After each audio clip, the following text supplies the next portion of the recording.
ನೀನು ಕೇಳಿದಾಗೆಲ್ಲ ನಿನ್ನ ಉದ್ದಕ್ಕೂ ದುಡ್ಡು ಸುರಿದಿದ್ದೀನಿ. ಇನ್ನು ಏನು ಬೇಕು ನಿನಗೆ? ನನ್ನ ಮಗಳು ಎಲ್ಲಿದ್ದಾಳೆ ಹೇಳ್ಬಿಡು. ನಿನಗಿನ್ನು ಏನೋ ಬೇಕು? ಹಣ ಬೇಕಾ? ಕೊಡ್ತೀನಿ.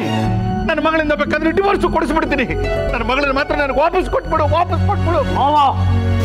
Please control yourself. ಕೆಲಸ ಹೋಗಿದೆ ಅನ್ನೋ ಫ್ರಸ್ಟ್ರೇಷನ್ನಲ್ಲಿ ಲಕ್ಷ್ಮಿ ಜೊತೆ ಒರಟಾಗಿ ಬಿಹೇವ್ ಮಾಡಿರ್ಬೋದು. ನನ್ನ ಕ್ರಿಕೆಟ್ ಬೆಟ್ಟಿಂಗ್ ಚಟಕ್ಕೆ ಅಂತ ಹೇಳಿ ನಿಮ್ಮ ಹತ್ರ ದುಡ್ಡು ಎತ್ತಿರ್ಬೋದು. ಬಟ್ ಕಿಡ್ನಾಪ್ ನಾನ್ಸೆನ್ಸ್ ತರ ಮಾತಾಡ್ಬಿಟ್ಟು ಹೆಂಡತಿ ರೆಸಿಪಿ ಬರ್ಕೊಟ್ಟಿಲ್ಲ ಅಂತ ಬಾಯಿಗೆ ಬಂದಾಗ ಬೈದ್ರಂತೆ. ನೀವು ತುಂಬಾ ಸೆನ್ಸಿಬಲ್.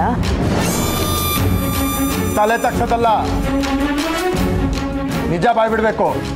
ಸರ್, ನಾನು ಇಷ್ಟು ದಿನ ನನ್ನ ಹೆಂಡತಿ ಜೊತೆ ಒರಟಾಗಿ ನಡ್ಕೊಂಡಿರ್ಬೋದು.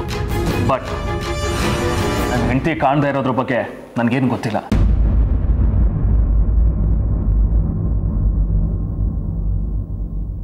ಬೇಕಾದ್ರೆ ನನ್ನ ಮಗನ ಮೇಲೆ ಆಣೆ ಮಾಡಿ. ನಿಮ್ಮ ಹೆಂಡತಿನ ಕೊನೆ ಸಲ ನೋಡಿದ್ದೆ ಯಾವಾಗ? 6 ದಿನದ ಹಿಂದೆ. ಅವತ್ತು ಹಿಂದಿನ ರಾತ್ರಿ ಮಾಮೂಲಿ ಅಂತ ಜಗಳ ಆಗಿತ್ತು. ಇದಕ್ಕೆ ಎದ್ದು ಹೋಟೆಲ್ಗೆ ತಾನೇ ಡ್ರೈವ್ ಮಾಡ್ಕೊಂಡು ಹೋದ್ರು. ನಿಮ್ಮ ಹೆಂಡತಿನ ಕಾರ್ ಡ್ರೈವ್ ಮಾಡ್ಕೊಂಡು ಹೋಗ್ತಿದ್ರಾ? ಹೌದು ಮೇಡಮ್. ನಾನೇ ಹೇಳ್ಕೊಟ್ಟಿದ್ದೆ ಮೇಡಮ್. ಈಗ ಅನಿಸ್ತಾ ಇದೆ ಡ್ರೈವಿಂಗ್ ಹೇಳ್ಕೊಟ್ಟಿದ್ದೆ ತಪ್ಪಾಯ್ತು ಅಂತ.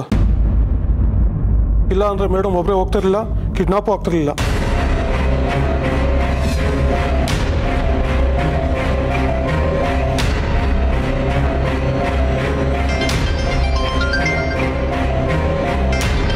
ಅಕ್ಕ ಒಂದು ನಿಮಿಷ.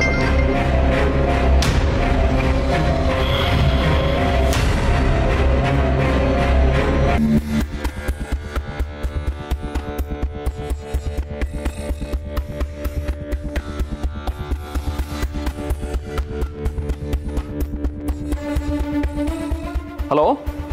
ಹಾಂ ಮಾವ, ಏನಿಲ್ಲ, ಸುಮ್ಮನೆ ಹೇಗೆ ಫೋನ್ ಮಾಡಿದೆ. ಏನು ಮಾವ ಸಮಾಚಾರ? ಆರಾಮ? ಆಯ್ತಾ ತಿಂಡಿ? ಹಾಂ ಮಾವ, ಅದೇ ನನ್ನ ಫ್ರೆಂಡ್ ಸಂಜಯ್. ಹಾಂ, ಸುಮ್ಮನೆ ಹೇಗೆ ಕ್ಯಾಶುವಲ್ ಆಗಿ ಫೋನ್ ಮಾಡಿದ್ದ.